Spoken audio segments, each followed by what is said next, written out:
पन्ना में मैं हूं आपके साथ विद्यांशी।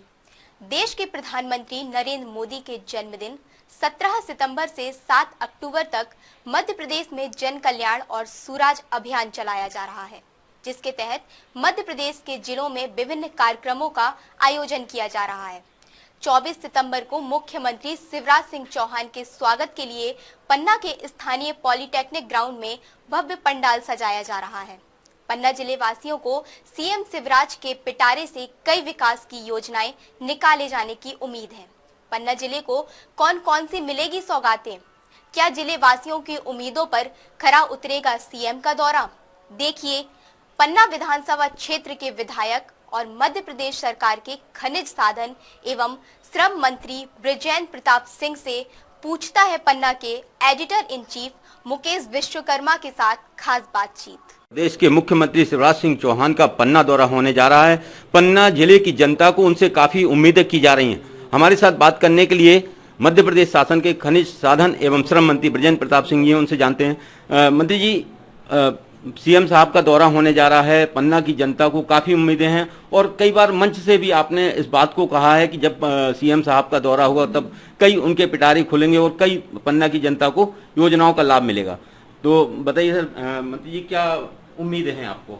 निश्चित रूप से, क्योंकि मैं ये मानता हूँ, एक तो मेरा खासकर पन्ना जिले वासियों का सौभाग्य है कि हेल्थ सेक्टर को लेके और पूरे प्रदेश को वो पन्ना की ज़मीन से वो संबोधित करने वाले हैं। इसलिए पन्ना जिले वासियों की तरफ से हम उनका स्वागत भी करते हैं।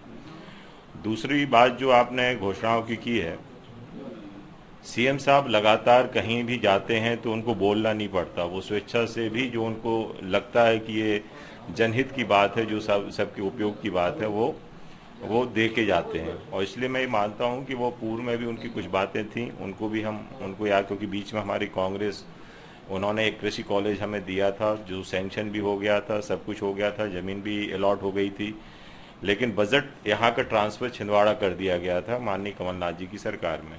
अब हम कोशिश करेंगे कि हमारी सरकार आ गई है कि उसको हम संचालित कर पाएँ। ऐसी उनकी और भी जो चीज़ें हैं जो निश्चित रूप से माननीय मुख्यमंत्री जी को याद दिलाएंगे, और जनहित की बातें हैं वो तो आएंगी उनके सामने, लेकिन लगातार वो ऐसा नहीं है, वो जहाँ भी जाते हैं कुछ न कुछ जनता के हिसाब से, जनता के हित की जो बातें होती हैं वो करके जाते हैं। मंत्री जी, सीएम साहब ने घोषणा की थी कि पन्ना में इंजीनियरिंग कॉलेज लाया जाएगा, एक घोषणा वो अभी बाकी रह गई है। दूसरा, पन्ना की जनता चूंकि हीरे की धरती है और यहाँ की जनता को लगता है कि यहाँ पर डायमंड पार्क होना चाहिए, इसके लिए क्या उम्मीद है आपको?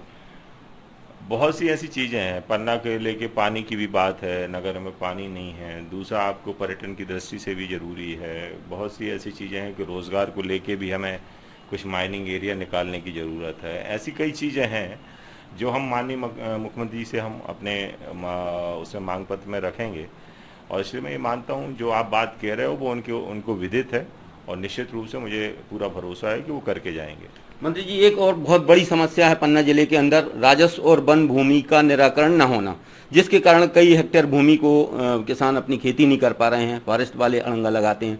इसके लिए भी कई बार जो है मंत्री जी को और आपके भी संज्ञान में लाया गया है, तो क्या ये बात को भी मुख्यमंत्री जी के संज्ञान में लाया जाएगा? ये भी हमारा एक पॉइंट है और जो मैं उनके उसमें भेज रहा हूँ।